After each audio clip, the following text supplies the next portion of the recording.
నేను చేసిన దురితం ఉంది, ఏదో పాపం, దాన్ని లెక్కపెట్టి ఇచ్చేవాడోడు ఉన్నాడు, అనుభవించడానికి జీవుడు నేనున్నాను. ఇప్పుడు ఈ జీవుడు రెండిటి మధ్య నొక్కబడతాడు. ఎవరి చేత?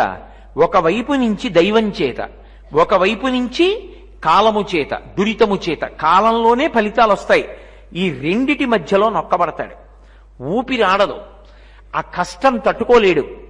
ఇప్పుడు అలా తట్టుకోలేను, ఎప్పుడో పాపం చేశాను, కానీ ఈ జన్మలో తెలుసుకున్నాను ఈశ్వరుడన్నవాడు ఉన్నాడు, లెక్క పెట్టుకుంటాడు అని. కాబట్టి నేను ఇక అటువంటి పాపపు పనులు చెయ్యాలని అనుకోవట్లేదు. ఈశ్వర, నాకొక్క ఉపకారం చెయ్యి. నేను గతంలో ఏదో పాపాలు చేసే ఉండి ఉంటాను, కాబట్టి ఖచ్చితంగా నాకు దుఃఖం కలిగే అవకాశం ఉంది. కానీ ఆ దుఃఖం ఇచ్చేటప్పుడు ఒళ్ళు మరిచిపోయి నీ పాదాలు విడిచిపెట్టేయవలసినంత దుఃఖాన్ని ఇవ్వకు. నన్ను అనుగ్రహించి ఆ దుఃఖాన్ని నేను తట్టుకోగలిగినంత దుఃఖంగా మార్చు. ఇప్పుడు ఈశ్వరుడు ఏం చేస్తాడు?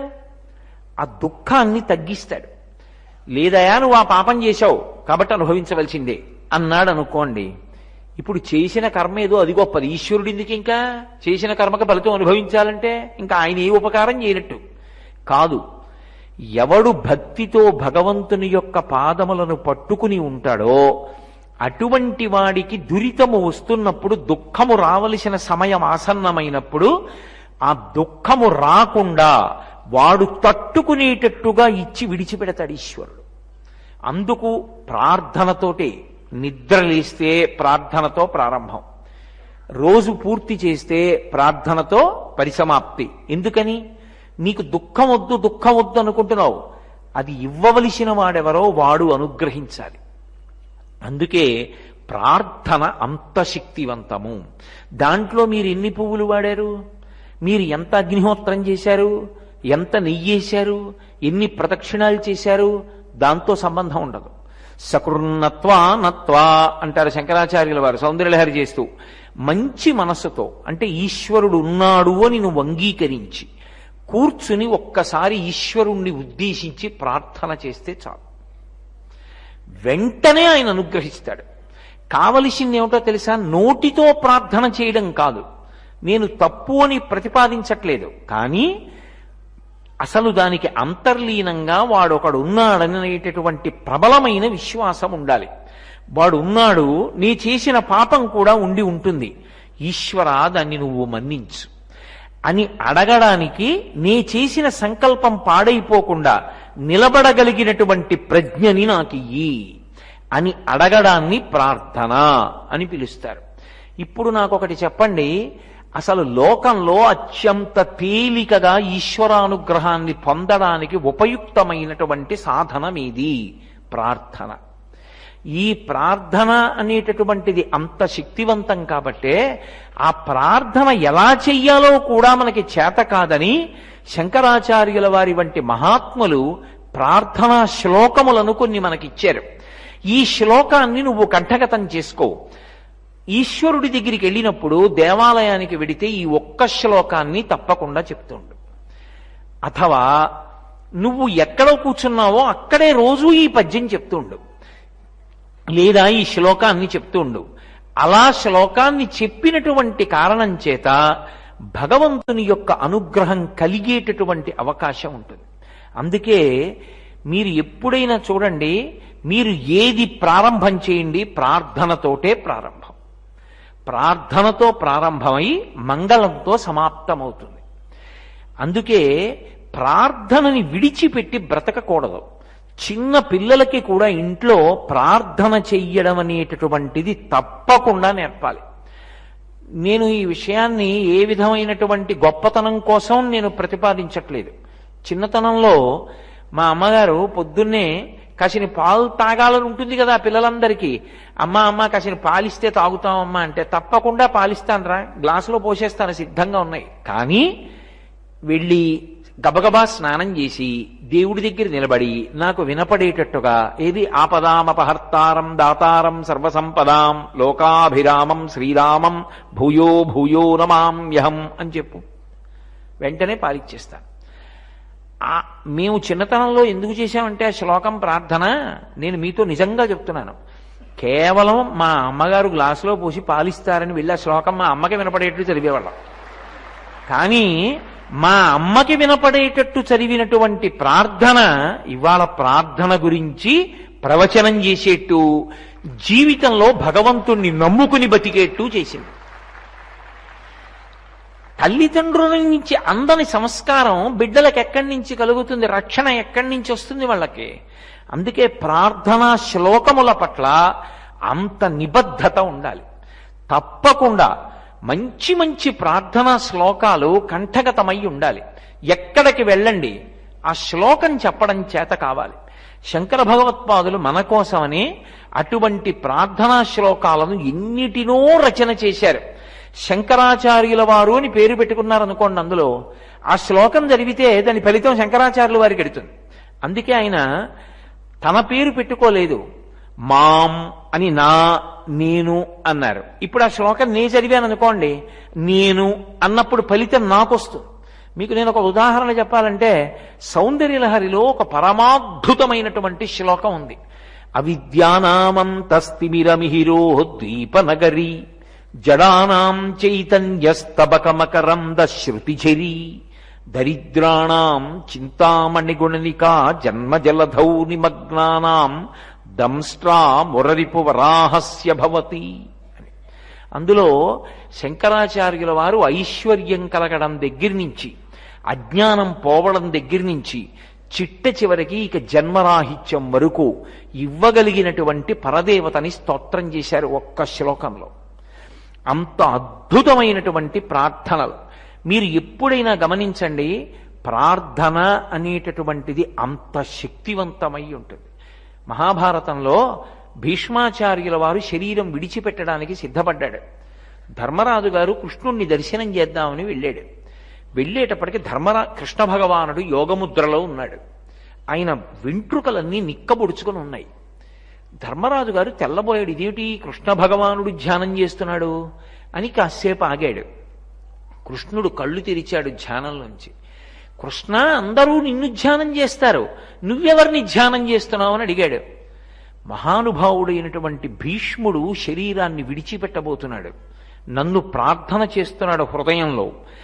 ఆయన చేస్తున్న ప్రార్థన వింటే నాకు రోమాంచితమైంది అర్జున, అది నాకు వినపడుతోందన్నాడు. ప్రార్థన అంత గొప్పది. మీరు త్రికరణ శుద్ధిగా నమ్మి భగవంతుణ్ణి చేసినటువంటి ప్రార్థన వెంటనే ఫలితాన్ని ఇస్తుంది, అక్కరకొస్తుంది, కాపాడుతుంది. మీరు నన్ను నమ్మండి, ఇంత పరమ పవిత్రమైనటువంటి క్షేత్రంలో కూర్చుని అబద్ధం ఆడుకుని బ్రతకవలసిన అగత్యం నాకు లేదు. శంకరాచార్యుల వారు ఇచ్చినటువంటి శ్లోకం ఒకటి సౌందర్య లహరిలో ఉంది. నఖైర్నాక స్త్రీణాం కరకమల సంకోచశిబిః స్తరూణాం దివ్యానాం హసత యువతే చండి చరణౌ ఫలాని స్వస్థ్యేభ్యః కిసలయకరాగ్రేణ దదత దరిద్రేభ్యో భద్రాం శ్రియమనిశమహ్నాయ దదతౌ అని. నేను ఆ శ్లోకం చదివినప్పుడల్లా అనుకుంటూ ఉండేవాడిని, ఆ శ్లోకం యొక్క అర్థం ఏమిటంటే, అమ్మా, దేవలోకంలో ఉండేటటువంటి దేవతల యొక్క భార్యలు వాళ్ళకి ఏవైనా కోరికలు కలిగితే ఆ కోరికలను తీర్చుకోవడం కోసమని చెప్పి వాళ్ళు కల్పవృక్షం దగ్గరికి వెడతారు. ఆ కల్పవృక్షంతో చెప్పుకుంటే కల్పవృక్షం చిగర్చి పువ్వులు పూసి కాయ కాసి పండై వాళ్ళ కోరికని తీరుస్తుంది. అమ్మా, వాళ్ళు అలా పట్టుకోవాలి కల్పవృక్షాన్ని.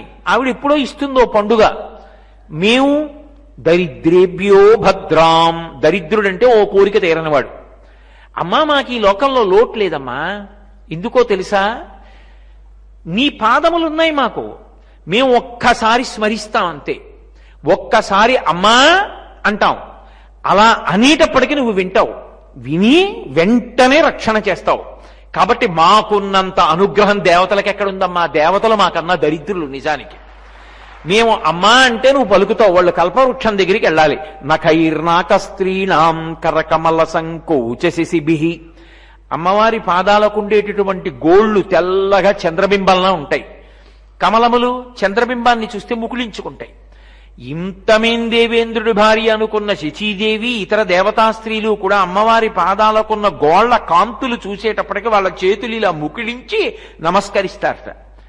కానీ మనం అమ్మా అని పిలిస్తే చాలు ఆర్తితో. నఖైర్నాక స్త్రీణాం కరకమల సంకోచశిశిభిః తరూణాం దివ్యానాం హసత యువతే చండి చరణౌ ఫలాని స్వస్యేభ్యః కిసలయకరాగ్రేణ దదత దరిద్రేభ్యో భద్రాం శ్రియమనిశమహ్నాయ దదతౌ. అమ్మా అంటే చాలు రక్షిస్తావు. శంకర భగవత్పాదులు ఈ శ్లోకాన్ని తప్పకుండా లోకంలో ఉన్న వాళ్ళు రక్షణ పొందడానికి ఇచ్చి ఉండి ఉంటారు. లేకుండా శంకరాచార్యులు వారి ఈ శ్లోకం ఎందుకు ఇస్తారు అని నేను నమ్మి బతుకుతూ ఉండేవాడిని. ఒకప్పుడు ఒక రాత్రి వేళ 11 గంటల వేళ గోదావరి కాలవ ఒడ్డున వెళ్ళిపోతున్నాను ఓ స్కూటర్ మీద. ఒక పెను ప్రమాదం ముంచుకొచ్చింది. అంతకన్నా ఏమనాలో నాకు అర్థం కాదు. ఒక ఆతతాయి వెనక ఒక పెద్ద లారీని డ్రైవ్ చేస్తున్నాడు. అతను ఉండవలసిన స్థితిలో లేదు. ఉన్మాదం కలిగించే పదార్థాన్ని సేవించి ఉన్నాడు. పక్కనున్నవాడు అలాగే ఉన్నాడు. పెద్ద నవ్వులు నవ్వుతూ నేను వెడుతున్నటువంటి స్కూటర్కి అంగుళం దూరం వరకు వచ్చేయడం.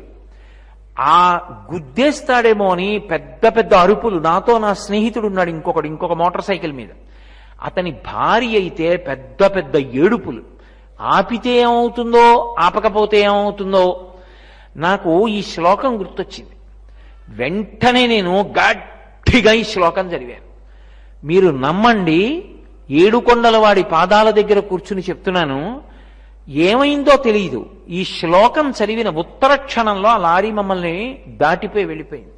ఇక ఆ లారీ ఆగలేదు, మమ్మల్ని వెంబడించలేదు. క్షేమంగా వెళ్ళిపోయాం ఇంటికి. ఒక్కొక్క శ్లోకాన్ని పెద్దలు ఇచ్చారు అంటే ఆర్తితో ఉన్నప్పుడు అంత రక్షణనిస్తాయి. అందుకే భగవద్గీతలో ఈశ్వరుడు అంటాడు, ఎవరిని అడుగుతారా వాళ్ళకేమైనా కావాలంటే నన్నే అడుగుతారు. ఆర్తో జిజ్ఞాసురర్థార్థి జ్ఞానీ చ భరతర్షభ అన్నాడు. ఈ లోకంలో నలుగురు ఉంటారు. ఆర్తితో ఉన్నవాడు వాడైనా నన్నే అడుగుతాడు.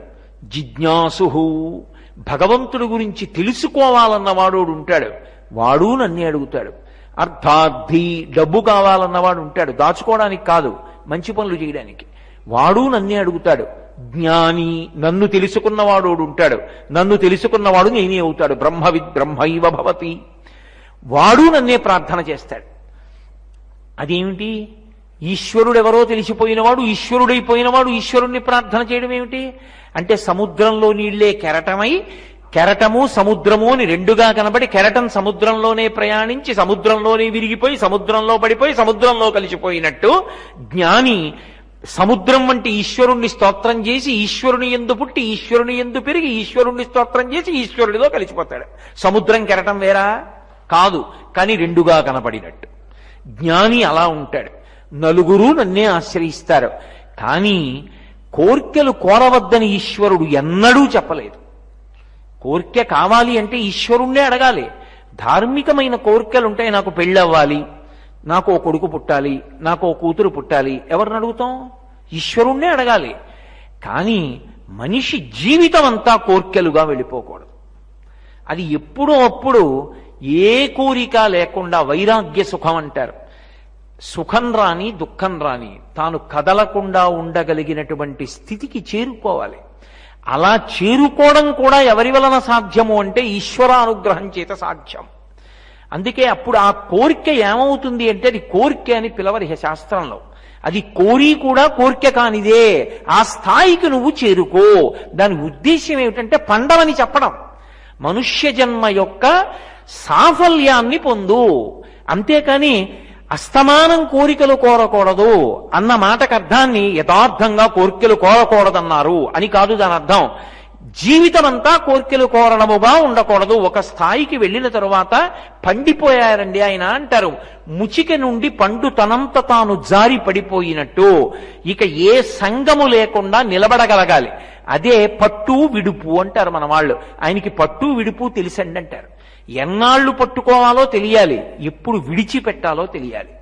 అందుకే మీరు ఎప్పుడైనా అద్భుతమైనటువంటి మన ఇతిహాసాలు పురాణాలు పరిశీలనం చేస్తే కొన్ని ప్రార్థనలు చదువుతూ ఉంటే ఎంత వైభవోపేతంగా ఉంటాయో. కుంతిదేవి జీవితంలో ఆవిడ పడినన్ని కష్టాలు బహుశः ఎవ్వరూ పడలేదు. ఆవిడలాంటి వ్యక్తిత్వం ఉన్నవాళ్లు కూడా మీకు 1,000,000 మందిలో ఒక్కరు కూడా కనపడరు. అంత గొప్పది. అసలు స్త్రీకి సహజంగా ఉండేటటువంటి కొన్ని లక్షణాలు కూడా ఏవి పాడు చేసే ఉంటాయో అటువంటివి కూడా ఆమె యందు లేవు. ఒక స్త్రీ అన్న తర్వాత కొన్ని విషయాల్లో బాధపడి తీరుతుంది. వాటికి కూడా అతీతంగా బతికింది కుంతీదేవి. నేను అన్నాను కాబట్టి మీతో ఒక మాట అంటాను. ఎక్కడో పుట్టింది, కుంతి భోజనికి దత్తపుత్రికగా వచ్చింది. చిన్న పిల్ల. దుర్వాసో మహర్షి ఇంటికి వస్తే సేవ చేయమని ఈ పిల్లని పెట్టారు. ముక్కు మీద కోపం దుర్వాసో మహర్షికి. ఎంత గొప్ప సేవ చేసిందో. ఉదయం 8 గంటలకి లేచి సిద్ధం చేయి భోజనం వస్తున్నాననేవాడు. రాత్రి 2 గంటలకు వచ్చేవాడు. తినకూడదు, అంత చక్కగా వడ్డించి పెట్టేది. మహానుభావుడు ఇంత సేవ చేస్తే వెళ్ళిపోయే ముందు నీకు వరం ఇస్తున్నాను, నువ్వు ఏ దేవతని పిలిస్తే ఆ దేవత వస్తాడు, నీ కోరిక తీరుస్తాడని వెళ్ళిపోయాడు మంత్రం ఇచ్చి, అడగకుండా. ఆవిడ బాల్య చాపల్యంతో ఉదయిస్తున్న సూర్యబింబాన్ని చూసింది. ఎంత అద్భుతంగా ఉన్నాడో, ఒకసారి పిలుద్దామని పిలిచింది. దేవతలకు ఒక లక్షణం ఉంటుంది, పిలిస్తే అనుగ్రహించాలి. సూర్యుడొచ్చి నువ్వు నన్ను నా వంటి బిడ్డ పుడితే ఎలా ఉంటాడో అనుకున్నావు కాబట్టి బిడ్డనిస్తున్నానని కర్ణుండిచ్చి వెళ్ళిపోయాడు. సహజ కవచ కుండలాలతో పుట్టాడు. వివాహపూర్వ సంతానం. ఎంత ప్రమాదమో చెప్తుంది భారతం. ఇప్పుడు నా బిడ్డ చెప్పలేకపోయింది. మనసు రాయి చేసుకుని గంగలో వదిలింది. పోనీ సంతోషంగా ఉందా? పాండురాజుని పెళ్ళాడింది. మహానుభావుడు అఖండమైనటువంటి భరతఖండాన్నంతటినీ పరిపాలించాడు ఆయన. అటువంటి పాండురాజుకి భార్య అయింది. ఒక ఆడదానికి జీవితంలో అన్నిటికన్నా పెద్ద కష్టం ఏమిటి అంటే తనకి సవతి రావడం. ఇంత మంచి భార్య కుంతీదేవి ఉండగా పాండురాజు మాద్రిని వివాహం చేసుకున్నాడు. మనసు సరిపెట్టుకుంది. అటువంటి పాండురాజు వేటకి వెళ్ళి మునిపత్ని ఇద్దరూ కూడా మృగరూపంలో సంగమిస్తుండగా బాణం వేశాడు. మునిశాపానికి గురయ్యాడు. నీవు నీ భార్యతో సంగమిస్తే మరణిస్తావని. ఒకనాడు అదుపు తప్పి మాద్రితో సంగమించబోయి మరణించాడు. మాద్రి అంది, పెద్ద భార్యవి, నువ్వు సతీసాగమనం చేయాలి, కానీ నేను సతీసాగమనం చేసేస్తాను, ఎందుకంటే నేను పిల్లల్ని పెంచలేను, అవతల దుర్యోధనాదులున్నారు, మాటలు పడలేను, నువ్వు నా పిల్లల్ని కూడా పెంచమంది. అంతకన్నా ముందు ఇంకా పెద్ద విషమపరీక్ష. పాండురాజుకి పిల్లలు లేరు. దేవతల్ని కోరుకుంటే సంతానం ఇస్తారు, నాకు వరం ఉంది అంది కుంతీదేవి. ఆయన అన్నాడు, అయితే నువ్వు దేవతల వలన బిడ్డల్ని పొందు, నేను అనుమతిస్తున్నాను, వాళ్ళని ప్రార్థన చేసి సంతానాన్ని పొందన్నాడు. ప్రార్థన చేసింది. ధర్మరాజు అనుగ్రహం చేత ధర్మరాజుని పొందింది, వాయుదేవుని అనుగ్రహం చేత భీముణ్ణి పొందింది, ఇంద్రానుగ్రహంగా అర్జునుణ్ణి పొందింది. సవతికి పిల్లలు లేరు, తనకి పిల్లలు ఉన్నారు. కొంచెం సంతోషం. పాండురాజు అన్నాడు, ఆ మంత్రం మాద్రికి కూడా ఉపదేశం చెయ్యి, ఆమె కూడా సంతానాన్ని పొందుతుందన్నాడు. ఆమె సవతికి కూడా ఉపదేశం చేసింది. ఆమె అశ్వినీ దేవతల వలన నకుల సహదేవుల్ని పొందింది. ఏ తల్లికైనా తన కడుపున పుట్టిన బిడ్డలు ఎక్కువ. కుంతిదేవికి తన కడుపున పుట్టిన బిడ్డలు కాదు, మాద్రి కడుపున పుట్టిన నకుల సహదేవుల్ని ఎక్కువ ప్రేమించి పెద్ద చేసింది. ఆవిడ పడిన కష్టాలు 1, 2 కాదు, ఇన్ని కష్టాలు అంతులేదు అసలు జీవితంలో. బిడ్డలు ప్రయోజకులయ్యారనుకుంది, జూదమాడి ఓడిపోయారు. అరణ్యవాసానికి అజ్ఞాతవాసానికి వెళ్ళిపోతే దుర్యోధనుడు ఇంట్లో ఉంటే పట్టాడు అన్నం పెట్టి ఏ మాటలు అంటాడో తట్టుకోలేనని ఆ ఇల్లు విడిచిపెట్టి వెళ్ళి మహాతల్లి విదురుడి ఇంట్లో కాలక్షేపం చేసింది. అటువంటి తల్లి చిట్ట చివర కర్ణుడు తన బిడ్డడే అని తెలిసి పాండవుల కోసం వరమడిగింది. ఒక్క అర్జునుడు తప్ప మిగిలిన వాళ్ళని విడిచిపెడతానన్నాడు. ఎప్పుడూ నీకు 5 కొడుకులేనమ్మా అన్నాడు. ఆ కర్ణుడు మరణించాడు. చచ్చిపోయిన వాళ్ళందరికీ నువ్వులు నీళ్లు వదులుతున్నారు. కర్ణుడి పేరు వచ్చింది. ధృతరాష్ట్రుడు నావాడు కాడన్నాడు, ధర్మరాజు నావాడు కాడన్నాడు. కడుపులో దాచుకోలేక బయటికి కక్కేసింది. వాడు నా పెద్ద కొడుకురా అంది. ఎంత పని చేశావమ్మా, అన్నయ్యని చంపేశాం, పట్టం కట్టుకోవలసిన వాడు, ఆడదాని నోట నువ్వు గింజనానినంతసేపు కూడా నిజము దాగకుండుగాక అన్నాడు. ఈ 1 కష్టమా 2 కష్టాలా, ఎన్ని కష్టాలు పడింది. ఇన్ని కష్టాలు పడ్డాక కృష్ణ భగవానుణ్ణి ప్రార్థన చేసింది. ప్రార్థన చేసి కృష్ణుడు ఎదురుగుండా నిలబడి ఉండగా ఒక మాట అడిగింది. యాదవులందు పాండుసుతులందు నాకు మోహ విచ్ఛేదము చెయ్యుమయ్యా. ఘనసింధువు చేరిడి గంగభంగి నీపాద సరోజ చింతనముపై అనిశము మదీయ బుద్ధి అత్యాదర వృత్తితో గదియగనట్లు చేయగదయ్య ఈశ్వరా అంది. గంగానది ప్రవహించి వెళ్ళిపోయేటప్పుడు ఓ చోట తుమ్మముళ్ల చెట్టు ఒకటి వంగి వీపు చీరుతుంది. తుమ్మముళ్ల చెట్టు వీపు చీరిందని గంగ ఆగదు. ఒక మహాత్ముడు వచ్చి స్నానం చేస్తాడు. అంతటి మహానుభావుడు స్నానం చేశాడని మురిసిపోదు. ఒక దుర్మార్గుడు వచ్చి మూత్ర విసర్జన చేస్తాడు, బెంగ పెట్టుకుని నిలబడదు. ఒక చోట మంగళహారతులు ఇస్తారు, పూజిస్తున్నారని ఆగిపోదు. నడిచి నడిచి ఎవ్వరూ దారి చూపించకపోయినా చివరికి సముద్రంలోకి వెళ్ళిపోయినటువంటి గంగానదిలా నేను నీ పాదముల యందు చేరిపోయేటట్టుగా ఇక నాకు ఈ పాండవుల యందు యాదవుల యందు మోహ విచ్ఛేదము చేయమని అడిగింది. అది మనిషికి చిట్ట చివర కోర్కెలకు అతీతమైన స్థితికి చేరడం అనే కోరిక పుట్టాలి. అప్పుడు అది కోరిక అయ్యి కూడా కోరిక కానిదవుతుంది. అప్పుడు పండాడంటారు. కాబట్టి ఒక్కొక్కరు చేసిన ప్రార్థన మీరు చదివితే ఇంత గొప్పగా ఉంటుందా? జీవన స్థితి అన్నది ఇలా ఉండాలా, ఈ స్థాయికి చేరుకోవాలా అనిపిస్తుంది. ఇమ్మని అడగడం తప్పు కాదు, కానీ దూర్జటి ఒకప్పుడు కాళహస్తీశ్వరుణ్ణి ఒక మాట అడిగాడు ప్రార్థన చేసి. లోకుల్నంగని మెచ్చని అలుగని లోలోన నిందించని చీకాకున్బడని మహాత్ముడనని జేలొగ్గని మూకీభావమునం తిట్టని త్రోయని నీ కారుణ్యము కలిగి ఉండినను అంతే చాలునో శంకర. ఒకనాడు లోకం నన్ను నా వెంటపడి జేజేలు పలకని, ఒకనాడు నాకు సన్మాన పత్రాలు ఇవ్వని, ఒకనాడు నాకు పుష్పాభిషేకాలు చేయని, ఒకనాడు పూలదండలు వేయని, ఒకనాడు నన్ను తెగడని, ఒకనాడు నా మీద రాళ్లు విసరని, ఒకనాడు నన్ను నింద చేయని, ఈశ్వరా నాకేం సంబంధం లేకుండా నీ పాదముల యందు భక్తి చెడిపోకుండా నన్ను కాపాడు చాలన్నాడు. ప్రార్థనా శ్లోకాలు మీరు చదువుతుంటే ఒక్కొక్క ప్రార్థన ఒక్కొక్క స్థాయిలో ఉంటుంది. నిజంగా ఓ ఈశ్వరుణ్ణి ఇలా ప్రార్థన చెయ్యాలా అని మనకు అర్థమవుతుంది. అందుకే సనాతన ధర్మంలో ప్రార్థన అనేటటువంటి దానికి అంత విశేషమైనటువంటి శక్తి సంపన్నత ఉన్నది. అందుకే ప్రార్థన అన్నది జీవితంలో నేర్చుకోవాలి తప్ప అన్నిటికీ ఏదో ఉంటేనే జరుగుతుంది అని అనుకోకూడదు. ఏమీ మీరు నయా పైసా ఖర్చు పెట్టవలసిన అవసరం లేకుండా భగవంతుని యందు త్రికరణ శుద్ధిగా భక్తి ఉన్ననాడు మీరు కూర్చున్న చోటు నుంచి కదలకుండా ప్రార్థన చేసినంత మాత్రం చేత పరమేశ్వరుడు వెంటపడేటటువంటి స్థితి ఏర్పడుతుంది. ప్రార్థన అన్నది ఎంత శక్తివంతమంటే ఒక్కొక్కసారి చేసినటువంటి ప్రార్థన పరమేశ్వరుణ్ణి కాదు దేవతలందరినీ అయోమయంలో ముంచెత్తుతుంది. అంత స్థాయిలో ఉంటుంది ఒక్కొక్క ప్రార్థన. ఒకానొకప్పుడు గజేంద్రమోక్షణ ఘట్టంలో గజేంద్రుణ్ణి మొసలి పట్టుకుంది. ఆ మొసలి పట్టుకున్నప్పుడు ఆయన ప్రార్థన చేశాడు. ఎవరిని పేరు పెట్టి పిలవలేదు, నువ్వు రా అని అనలేదు, నువ్వు ఇలా ఉంటావు అనలేదు. ఆయన కేవలము గుణములను మాత్రమే చెప్పాడు. చెప్తూ ప్రార్థన చేశాడు. వ్యాసుల వారు సంస్కృత భాగవతంలో అంటారు, తస్మై నమ పరీషాయ బ్రహ్మణే అనంత శక్తయే అరూపయోరు రూపాయ నమ ఆశ్చర్యకర్మణే నమ శాంతాయ ఘోరాయ మూఢాయ గుణధర్మిణే నిర్విశేషాయ సామ్యాయ నమో జ్ఞానఘనాయ చ క్షేత్రజ్ఞాయ నమస్తుభ్యం మహాధ్యక్ష సాక్షిణే పురుషాయ ఆత్మమూలాయ మూల ప్రకృతయే నమః సోహం విశ్వసృజం విశ్వమవిశ్వం విశ్వవేదసం విశ్వాత్మానం పరం బ్రహ్మ ప్రణతోస్మి పరమం పదం యోగరంధిత కర్మాణో హృదియోగ విభావతే యోగినోయం ప్రపశ్యంతి యోగీశం తం నతోస్పృహం నమో నమస్తే కిల కారణాయ నిష్కారణాయ అద్భుత కారణాయ సర్వాగమన్నాయ మహర్ణమాయ నమోపవర్గాయ పరాయణాయ అని ప్రార్థన చేశాడు. అందులో ఏమీ ఒక్కళ్ళ పేరు చెప్పలా.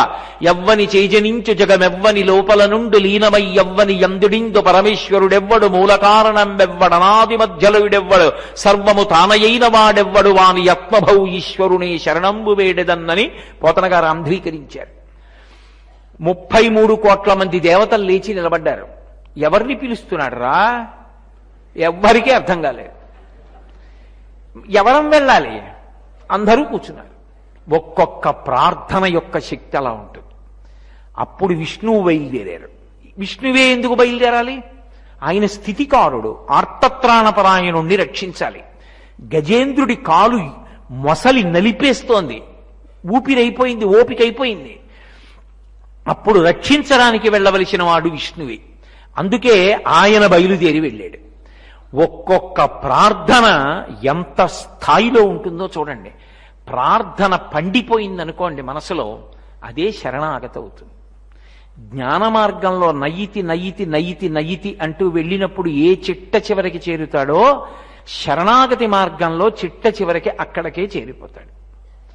శరణాగతి ఎంత శక్తివంతంగా ఉంటుందంటే, శరణాగతి యందు ఈశ్వరుడికి తన బలాన్ని చెప్పరు. నేనిది చేశాను అని చెప్పుకోడు.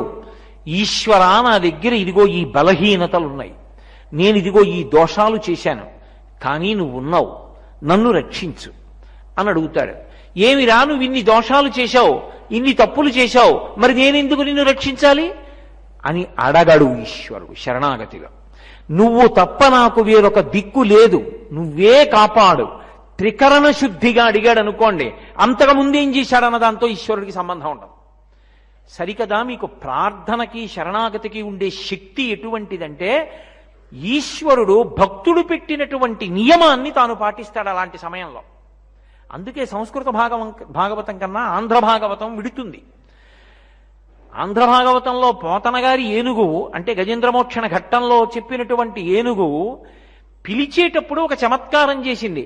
కలుగడే నాపాలి కలిమి సందేహింప కలిమిలేములు లేక కలుగువాడు, నా కడ్డబడరాడే నలిన సాధువులచే బడిడి సాధువుల కడ్డు బడిడివాడు, లీలతో నామరాలింపడే మరగుల మొరలిరుంగుచు తన్ను మరగువాడు, ఆది మధ్యాంతములు లేక ఎలరువాడు, భక్త జనముల దీనుల పాలివాడు, వినడే చూడడే తలపడే వెగరాడే అంది.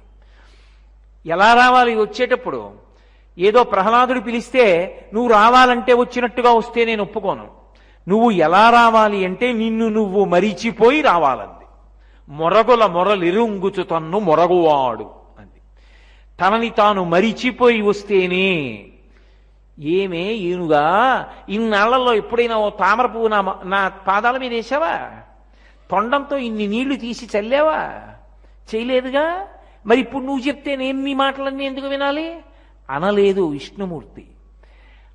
ఆ ఏనుగు శరణాగతి చేస్తోంది, చెప్తోంది నాకు ఏమీ ఆధారం లేదు, ఇప్పుడు లావొక్కింతయు లేదు ధైర్యము విలోలంబయ్య ప్రాణంబులాఠావుల్ దప్పెను మూర్ఛవచ్చ తనువుండస్యన్ శ్రమంబయ్యడిన్ నీవే తప్పజి తప్పరం బెరుగ మన్నింపందగుం దీనునిన్ రావే ఈశ్వర కావవే వరద సంరక్షింపు భద్రాత్మక అంది. ఇప్పుడు నాకేం ఓపిక లేదు, నా ప్రాణములు ఠావులు తప్పే పడిపోతున్నాను. నువ్వు ఉన్నావని నమ్ముతున్నాను. ఇంతకు ముందు ఉన్నావో లేవో అనుకున్నాను. కలడందురు దీనుల ఎడ కలడందురు పరమయోగి గణముల పాలిన్ కలడందురు అన్ని దిశలను కలడు కలండనిడువాడు కలడో లేడో అంది. ఉన్నావని నమ్ముతున్నాను కాబట్టి నువ్వు రావాలి, వచ్చినప్పుడు నిన్ను నువ్వు మరిచిపోయి రావాలి.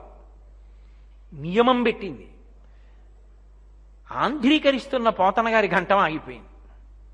ఎక్కడి నుంచి రావాలి? తనని తాను మరిచిపోయి ఎలా రావాలి? అత్యంత కీలకమైన ఘట్టం, లోకానికి శరణాగతి వైభవాన్ని ప్రకాశింపచేసే ఘట్టం. ఎలా దీన్ని పూరించడం? ఇంత గొప్ప పోతన గారికి పలికిడిది భాగవతమట పలికించు విభుండు రామభద్రుండటనే పలికిన భవహరమగునట పలికెద వేరొండుగాద పదుకగనేలా అన్న పోతన గారికి ఘంటం నడవల. అలా పెట్టేసి సాయంకాలం సమయం అవుతోంది. కూతుర్ని పిలిచి, అమ్మ ఏటికి వెళ్ళి స్నానం చేసి సంధ్యావందనం చేసుకొస్తాను. భాగవతంలో ఈ ఘట్టం పూర్తి కాలేదమ్మా, పద్యం తట్టలేదు అని ఘంటం పెట్టి పుస్తకం మూసి వెళ్ళిపోయారు. ఆయన ఇలా గుమ్మం దిగి 4 అడుగులు వేశారు. మళ్ళీ వచ్చారు పోతన గారు. వచ్చి పుస్తకం తీసి పూరిస్తున్నారు. కూతురంది, నాన్న ఏమీ తట్టలేదన్నావు, పద్యం తట్టిందమ్మా. పూర్తి చేసి వెళ్ళిపోయారు, పుస్తకంలో ఘంటం పెట్టేసి. ఆయన పూర్తి చేసి వెళ్ళిపోయారు. మళ్ళీ పోతన గారు వచ్చారు. వచ్చి పుస్తకం తీశారు. ఎవరు రాశారమ్మా ఈ పద్యాలన్నారు. నాన్నగారు మీరే కదండి, పద్యం తట్టిందని వెనక్కి వచ్చి రాశారు కదా. నేను కాదమ్మా, అక్కడ ఘట్టం ఆగిపోయిందని రామచంద్రమూర్తి నా రూపంలో వచ్చి పూరణ చేశారు. అందుకే ఆ ఘట్టాన్ని పూరణ చేసిన వారు రామచంద్ర ప్రభువే అని చెప్తారు. ఎక్కడి నుంచి వచ్చాడు? శరణాగతిలో నియమం పెట్టి నువ్వు ఇలాగే రావాలని షరతు పెట్టి పిలిస్తే నువ్వు ఇంతకు ముందు ఏం చేశావని అడగలేదు. ఆయన భక్తుడు పెట్టినటువంటి నియమానికి వశుడయ్యాడు. అల వైకుంఠపురంబులో నగరిలో వామూల సౌధంబుదాపల మందార వనాంతరమృతధర ప్రాతేందుకాంతోపలోత్పల పర్యంకరమా వినోది యగువాపన్న ప్రపన్నుండు విహ్వల నాగేంద్రము పాహీ పాహీ ఎన కుయ్యాళించి సంరంభియై సిరికింజప్పడు శంఖచక్రయుగముంచేదోజి సంధింపడే పరివారంబును జీరడ భ్రగపతిన్ మన్నింపడాకర్ణికాంతరదమ్మిల్లము చక్కనొత్తడు వివాద ప్రోద్ధిత శ్రీ కుచోపరి చేలాంచలమైన వీడడు గజప్రాణావనోత్సాహియై తన వెంటన్సిరి లచ్చి వెంట నవరోధ వ్రాతముందాని వెనక పక్షీంద్రుడును ధన కౌమోదికి శంఖచక్ర నికాయంబును ధ్వజనీకాంతుడు తావొచ్చి రొయ్యన వైకుంఠపురంబునన్ కలుగువారాబాల గోపాలమున్. తనని తాను మరిచిపోయి పట్టుకున్న లక్ష్మీదేవి కొంగు విడిచిపెట్టకుండా ముంగురులు కూడా సవరించుకోకుండా పరుగు పరుగున ఆకాశ మార్గంలో నడిచి పరిగెత్తుకొచ్చాడు. ఎవరి కోసం? శరణాగతి చేసి ప్రార్థన చేసిన ఒక భక్తులు పెట్టిన నియమం కోసం పరిగెత్తుకొచ్చాడు. ప్రార్థనలు అంత శక్తివంతం. మీకు నేను ఇంకొక మాట మనవి చేస్తున్నాను. మీరు ఏదైనా భగవత్కార్యం చేసేటప్పుడు శౌచం ఉండాలి. శౌచం లేకుండా చేయడానికి వీల్లేదు. నేను కాసేపు పడుకుని నిద్రలేచి దేవాలయంలోకి వెడుతున్నాను అనుకోండి, స్నానం చేస్తే కానీ వెళ్ళకూడదు. కానీ మీరు భగవన్నామాన్ని పలుకుతున్నారనుకోండి, మీకు ఏ శౌచమూ అక్కర్లేదు. నామం పలకడానికి శౌచంతో సంబంధం లేదు. గజేంద్రుడు అప్పటికి ఎన్నాళ్ల నుంచో ఉన్నాడు ఆ యుద్ధం చేస్తూ. అటువంటి వాడు ఏ స్నానం చేసి పిలిచాడు భగవంతుణ్ణి? ద్రౌపదీదేవి ఏకవస్త్రై రజస్వలా దోషంతో ఉండగా పిలిచింది భగవంతుణ్ణి. వచ్చి వస్త్రాలు ఇచ్చాడా లేదా? సనాతన ధర్మంలో ఇవన్నీ మనకి భగవంతుడిచ్చినటువంటి గొప్ప గొప్ప ఉపకరణాలు. అందుకొచ్చే ఈ నామాలన్నీ కూడా ఒక్క నామాన్ని పట్టుకుంటే చాలు. ఏకశబ్ద సమ్యజ్ఞాత సృష్ట ప్రయుక్త స్వర్గే లోకే కామదుగ్భవతి. నామాలు వస్తే, భగవంతుని యొక్క నామాన్ని పలకడం వస్తే చాలు. అందుకే ఈ జాతికి వశిష్ఠ మహర్షి చేసినటువంటి మహోపకారం రామనామం. రామనామం తారకనామం. తారకము అంటే గట్టెక్కించున్నది. ప్రవాహం నుంచి యువతల వైపు నుంచి అవతల వైపుకి దాటించగలిగినది ఏది అంటే రామనామం ఒక్కటే. ఎవరు రామనామం పట్టుకుంటాడో వాడు మళ్లీ జన్మ ఎత్తవలసినటువంటి అవసరం ఉండదు. అంత గొప్ప నామం రామనామం. అటువంటి రామనామాన్ని నాలుక మీద నిరంతరం నర్తించేటట్టుగా ప్రవర్తించగలిగిన వాడెవరుంటాడో, ఆ భగవన్నామం అస్తమానం తలుచుకునేవాడెవరుంటాడో వాడు తరించిపోతాడు. వాడు ఏం చేశాడన్న దాంతో సంబంధం లేదు. వాడు ఆ నామాన్ని నిరంతరం పలుకుతున్న కారణం చేత వాడి యొక్క పాపములన్నీ కూడా కాలిపోతాయి. బ్రహ్మహత్యానేక పాపాటములకగ్ని కీలలు హరినామ కీర్తనములు గురుతల్పకల్మష మదనాగ సమితికి కేసరుల్ హరినామ కీర్తనములు తపనీయ చౌర్యసం తమసంబునకు సూర్య కిరణముల్ హరినామ కీర్తనములు మధుపాన కిల్బిష మదనాగ సమితికి కేసరుల్ హరినామ కీర్తనములు మహిత యోగోగ్ర నిత్య సమాధి విధుల ఎలరు బ్రహ్మాదిశరులకు అందరాని నిత్య భోగ భాగ్య ఖేళనంబులు హరినామ కీర్తనములు అంటారు పోతన గారు. ఆ భగవన్నామం పలకడం వచ్చిన వాడు నిరంతరం భగవన్నామాన్ని కీర్తించిన కారణం చేత అంత గొప్ప స్థితిని పొందగలుగుతాడు. కూలిన చోట, కొట్టబడి కుందిన చోట, మహజ్వరాదులను ప్రేలిన చోట, సర్పముఖ పీడలు పొందిన చోట, ఆర్తులై తూలిన చోట, విష్ణు భవదూరిని పేర్కొని రేనియ కాలుని యాతనావితతి పోనరు పొందరు దుఃఖభావములు. ఆఖరికి ఎదురు దెబ్బ తగిలి తూలిపోయిన, తల మీద దెబ్బ తగిలి పడిపోయిన, పాము అడ్డొచ్చిన ఎవడు భగవన్నామాన్ని పలికాడో వాడు ఆపదలకి గురికాడు. భగవన్నామము కవచమై కాపాడుతుంది. అటువంటి భగవన్నామం పలకడం జీవితంలో అలవాటు కావాలి. ఇంట్లో ఏ పని చేసుకుంటున్నా కాసేపు ఆ భగవన్నామం పలుకుతూ ఇంట్లో పనులు చేసుకోవడానికి ఏ శౌచం అక్కర్లేదు. ఒక ప్రార్థనా శ్లోకాలు చదువుకోవడానికి ఏ విధమైనటువంటి పెద్ద స్నానం చేసి ఉన్నారా అన్న దానితో సంబంధం ఉండదు. అందుకే శంకర భగవత్పాదులు ప్రాతస్మరామి శ్లోకాలు ఇచ్చారు ఈ జాతికి. ప్రాతస్మరామి అంటే ఇంకా నువ్వు నిద్ర లేచి లేవగానే స్నానం చేశావా లేదాతో కూడా సంబంధం లేదు. ప్రాతస్మరామి పరమేశ్వర వక్త్ర పద్మం పాలక్షకీల పరిశోషిత పంచబాణం భస్మత్ త్రిపుండరచితం పణికుండలాఢ్యం కుందేందు చందన సుధార సమందహాసం అని తలుచుకుంటూ అది చదువుకుంటూ నువ్వు పనులన్నీ చేసుకుంటున్నావు. స్నానానికి వెళ్లే ముందు చాలు, మనసంతా కూడా నిర్మలమవుతుంది. అటువంటి భగవన్నామం పలకడం, ప్రార్థన చెయ్యడం, ఆ ప్రార్థన చేత ఈశ్వరుడు దురితాన్ని ఆపుతాడు. పాము చేత కరవబడవలసినటువంటి వాణ్ణి చీమ చేత కరవబడేటట్టుగా చేస్తాడు, చేయించి ఒడిచిపెడతాడు. కరిచిందా లేదా, విషం ఎక్కిందా లేదా, ఆ ఫలితం పోయిందంటే అక్కడతో. ఈశ్వరుడు అంతటి ప్రజ్ఞాశాలి, అంతటి కరుణామూర్తి, అంతటి ఉదార హృదయుడు. వెంకటాచల మహాత్మ్యంలో తరిగొండ వెంగమాంబ గారు చెప్తారు, లక్ష్మీదేవి అడిగింది వెంకటేశ్వరుణ్ణి, స్వామి అప్పు తీర్చడానికి మీరు ఈ లోకంలో ఎందుకు, నేనే ఇస్తా ధనాన్ని, కుబేరుడికి అప్పు తీర్చి వచ్చేయండి అది.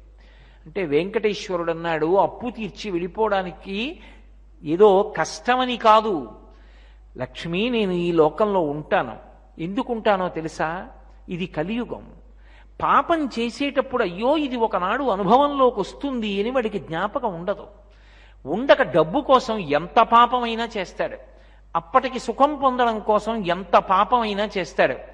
ఒకనాడు ఆపద రూపంలో వస్తుంది అది. ఆ పాపానికి ఫలితం ఉండాలి కదూ, అది ఆపద రూపంలో వస్తుంది. అంటే తన ప్రజ్ఞ చేత తాను తప్పించుకోలేడు. అకస్మాత్తుగా వెళ్ళి ఎక్కడో యజ్ఞశాలలో పడుకుంటాడు. ఒంటి నిండా గొట్టాలు ఎడతారో అద్దంలోంచి చూస్తుంటాడు, తనవారన్నవారు అద్దంలోంచి చూస్తుంటాడు, రక్షించేవాడు లేడు. అప్పుడు నా పాదముల్ స్మరించి మొరలు పెట్ట. అప్పుడు అంటాడు ఏడుకొండలవాడ వెంకటరమణ, గోవిందా గోవిందా తండ్రి నన్ను కాపాడంటాడు. అప్పుడు నన్ను పిలిస్తే నేను రక్షించడానికి ఇక్కడ ఉండకపోతే కలిపురుషుడి యొక్క ప్రభావం చేత పాడైపోతాడు. అందుకని ఇక్కడ నిలబడతాను లక్ష్మి. నిలబడి అప్పుడు మొరలు పెడితే వాడు చేసిన పాపాన్ని ధనం మీదకి మారుస్తాను. అందుకే విపరీతమైన మొక్కులు మొక్కుతారు, నిలువు దోపిడీ ఇస్తాను, స్వామి నీకు తీసుకొచ్చి 1,00,000 రూపాయలు వేస్తాను, గుప్తంగా పట్టుకొచ్చి మూటలు పడేస్తాడు. ఆ హుండీ లెక్క పెట్టినప్పుడు లక్ష్మి ఇవాళ ఇన్ని కోట్ల రూపాయలు వచ్చాయన్ననాడు నేను సిగ్గుతో తలంచుకుంటాను. అవన్నీ ఏమిటో తెలుసా, ఆపదలు పాపాలుగా, పాపాలు ధనంగా మారిన హుండీకి వస్తున్నాయి. వీళ్ళు ఎందుకు మనసు మార్చుకుని ధర్మాన్ని నమ్ముకోరా అని బాధపడతాను. కానీ లక్ష్మి నాకు జేబు ఖర్చుకి డబ్బు కావాలి కదూ, ఈ లోకంలో నేను వడ్డీ కట్టాలి కదూ. అంతే పారవస్యంతో వస్తాడు. నేను మీకు ఒక ఉదాహరణ చెప్పాలి అంటే, ఒకప్పుడు ప్రహ్లాదుణ్ణి హిరణ్యకశిపుడు నిగ్రహించాడు. నిగ్రహించి ఒక మాట అడిగాడు, నువ్వు ఉన్నావు ఉన్నాడు ఉన్నాడు విష్ణు అంటున్నావు, నేను లేడు లేడు లేడు అంటున్నాను, ఏడిరా ఎక్కడున్నాడు చూపించన్నాడు. ఆయన అన్నాడు, మళ్ళీ ఇదే మాట మాట్లాడతామే నాన్న, ఎక్కడున్నాడని అడుగుతావేమిటి, ఎక్కడ లేడని అడుగు, అది ప్రశ్న. ఇందుకలడందులేడని సందేహము వలదు చక్రి సర్వోపగతుండెందెందు వెదకి చూచిన అందందే కలడు దానవాగ్రని వింటే. ఇక్కడున్నాడక్కడ లేడనకు, అంతటా ఉన్నాడు, నీకు ఎక్కడ కావాలో చెప్పు అక్కడి నుంచి వస్తాడన్నాడు. ఇప్పుడు ఎందుకు వచ్చిందో తెలుసా నరసింహావతారం? హిరణ్యకశిప సంహారం కోసం కాదు, ప్రహ్లాదుడి మాట నిజం చేయడానికి. హిరణ్యకశిపుడి చూపుడు వేలు ఎక్కడాగుతుందో తెలియదు, ఇలా తిప్పుతున్నాడు. ఎక్కడాగితే అక్కడి నుంచి రావాలి. ప్రహ్లాదుడి మాట నిజం చెయ్యాలి, వరాలిచ్చిన బ్రహ్మగారి మాట నిజం చెయ్యాలి. గాలిన్ కుంభిని అగ్నియంబుల ఆకాశస్థలిన్ దిక్కులన్ రేలన్ ఘస్రమలం తమ ప్రబల భూరిగ్రాహ వ్యాళాదిత్య నరాది జంతు కలహ వ్యాప్తిన్ సమస్త్రాస్త్ర శస్త్రాలిన్ మృత్యువు లేని జీవనము లోకాధీచ ఇప్పించవే. నేల మీద ఆకాశంలో రాత్రి పగలు, ప్రాణమున్నది ప్రాణం లేనిది, నరుడి చేత మృగం చేత వీటి వేటి చేత మరణించను వరమిచ్చాడు బ్రహ్మగారు. అందుకే కింద నరుడు, పైన మృగం, పగలు కాదు రాత్రి కాదు ప్రదోషవేళ, ఇంట్లో కాదు బయట కాదు, గడప మీద, కింద కాదు పైన కాదు తొడల మీద. చేతులు ప్రాణం ఉన్నవి కావు ప్రాణం లేనివి కావు, కోస్తే బాధ ఉండదు, పెరగడం మాత్రం ఉంటుంది. అందుకని గోళ్ల చేత ఇన్నిటికి మినహాయింపుగా రావడం కోసం, ఇద్దరు భక్తుల మాట నిలబెట్టడం కోసం, అటు బ్రహ్మగారి మాట నిలబెట్టడానికి ఇటు ప్రహ్లాదుడి మాట నిలబెట్టడానికి, ఆ ప్రహ్లాదుడు 1కి 10 మార్లు ఉన్నాడు ఉన్నాడు ఉన్నాడు అని చెప్తుంటే, ఎందును లేడు లేడనుచు దైత్యుడు తర్జింప శ్రీనరసింహాకృతి దాల్చనచ్యుతుడు నానా జంగమస్థావరోత్కర గర్భంబుల అన్ని దేశములను దండ ప్రభావంబునన్. ఈ బ్రహ్మాండమంతా ఒక పెద్ద నరసింహం అయిపోయింది. ఈ బ్రహ్మాండమే ఒక నరసింహస్వరూపమైంది. అయి ఒక్కసారి స్తంభం దగ్గర వేలాగితే స్తంభంలోంచి చటపట ధ్వనులతో నిప్పురవ్వలు పైకొచ్చి భయంకరమైనటువంటి రూపంతో వచ్చి ఆ కేసరములతోటి ఆ దంస్ట్రలు పైకి పెట్టి ఆ మహానుభావుడు వడ్డాణంతో మంజీరములతోటి ఆ బాహువులతోటి ఆయుధాలు పట్టుకుని వచ్చి హిరణ్యకశిపుణ్ణి తొడల మీద పడుకోపెట్టి గోళ్లతో చీల్చేశాడు. ఎవరి కోసం? భక్తుడి మాట నిజం చేయడానికి. అందుకే ఈ దేశం గొప్పతనం ఎక్కడుందంటే అసలు భగవంతుణ్ణి తమ భక్తి చేత కిందకి దింపి తీసుకొచ్చి తమ వెంట తిప్పుకున్న వాళ్ళెవరున్నారో వాళ్ళ పేరు చెప్తే ఇప్పటికీ పరమేశ్వరుడు పరవశించిపోతాడు. అది వాళ్ళు చేసినటువంటి ప్రార్థనలు అంత శక్తివంతములు. కాబట్టి ఒక్క విషయాన్ని మీరు బాగా జ్ఞాపకం పెట్టుకోవాలి. సనాతన ధర్మమునందు అసలు మనం కదలవలసిన అవసరం లేకుండా, ఏదో రూపాయి ఖర్చు పెట్టవలసిన అవసరం లేకుండా అందరికీ అందుబాటులో ఉండేటటువంటి పరమశక్తివంతమైన సాధనమేది? ప్రార్థన. అంత శక్తివంతమైన సాధనము నాకు శ్లోకం కూడా రాదండి. నమస్కారం. ఒక్క నమస్కారం చెయ్యి. ఓపికంది ప్రదక్షిణం. సమయాభావం వల్ల నేను వాటిని వివరించలేకపోతున్నాను, కానీ పరమశక్తివంతములైన సాధనములు.